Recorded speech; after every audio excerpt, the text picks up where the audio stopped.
হয়, ডিব্ৰুগড় 13 নং ডিব্ৰুগড় লোকসভা সমষ্টিৰ এই মই য'ত আছোঁ ডিব্ৰুগড় হাইটৰ লক্ষ্মীনাথ বেজবৰুৱা ভৱনত ইয়াত দুটা ভোট কেন্দ্ৰ আছে 129 আৰু 130 আৰু ইয়াতে ডিব্ৰুগড় লোকসভাৰ সমষ্টিৰ বাবে NDA প্ৰাৰ্থী হেভিয়েট প্ৰাৰ্থী বুলি ক'ব লাগিব সৰ্বানন্দ সোণোৱালৰ ইয়াতে ভোট প্ৰদান কৰিব। কিছু সময় পাছতে 7:30 বজাত ভোট প্ৰদান কৰাৰ কথা আছিল যদি কিছু অলপ হয়তো পলম হ'ব। মোৰ সহযোগী মৃদুলে দেখুৱাই আছে গোটেই পৰিৱেশটো পুৱাৰ পৰা 7 বজাৰ লগে লগে এই দুইটা কেন্দ্ৰতে দীঘলীয়া লাইন দেখা গৈছিলে। যিহেতু এই ভোট কেন্দ্ৰটোত সৰ্বানন্দ সোণোৱালে নিজে আহি কিছু সময় পাছতে ভোট প্ৰদান কৰিব। তেওঁ নিজৰ ভোট সাব্যস্ত কৰিব আৰু ইয়াতে এজন বিজেপি নেতা আছে, মই আপোনাৰ পৰা জানিব বিচাৰোঁ কিছু সময় পাছতে ইয়াতে সৰ্বানন্দ সোণোৱালে নিজে আহি তেওঁ ভোট প্ৰদান কৰিব, কি আশা কৰিছে আপোনালোকে?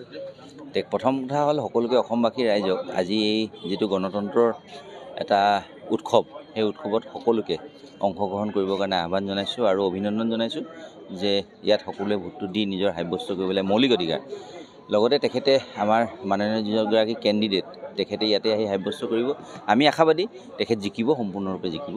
ধন্যবাদ জ্ঞাপন কৰিছোঁ। আপুনি কি আশা কৰে?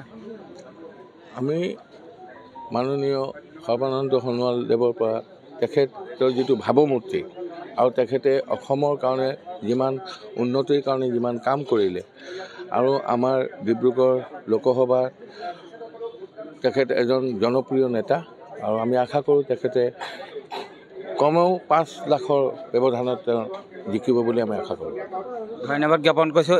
ইয়াতে নৱপ্ৰজন্ম আছে, মই নৱপ্ৰজন্মৰ কাষলৈ যাব বিচাৰিছোঁ। আজি আপোনালোকে কেনেধৰণৰ প্ৰাৰ্থীক আপোনালোকে ভোট দিব, কি লক্ষ্য লৈ আপোনালোকে ভোট দিবলৈ আহিছে?